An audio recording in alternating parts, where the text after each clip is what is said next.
I just want to spend the next 30 minutes talking about how important this last 2 years of hearing. And no, seriously, Mr. President, I want to thank Senator Housley and the lead, Senator Eakin.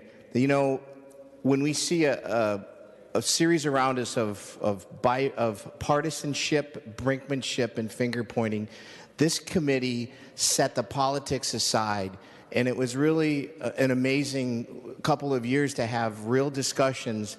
And like one Senator Ralph would say, you know, we get down that rabbit's hole and we want to talk about reasonable. And to have that kind of deep commitment and communication from everybody around that table was pretty amazing. And it reminded me of what Congressman Ramstad used to say: health and human services and education, leave your ego outside the door and let's talk about this from a pragmatic and a nonpartisanship way. And so, Senator Housley, thank you for leaving that door open, because you were able to create, there's a delicate balance in the consensus provisions that are in this bill, and it's important that we see that.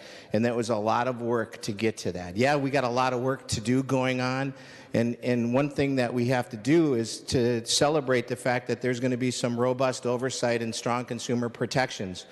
In the 2 years of being in the committee, my wife's mother was in a nursing home for 4 years, and my wife Yvette would go every day, would drive 40 miles just to go see her, because of the fact she wanted to make sure that her care was being taken care of on a daily basis, because there was really no oversight for her back then. And you know, I think during that whole time I kept thinking about what my wife would come home and talk to me about, and you know, this really gives a little peace of mind for folks like Yvette and others out there, because, you know, you've come a long way in preventing and addressing the abuse and neglect of seniors in our long-term facilities, and I think that's important for us to take a look at.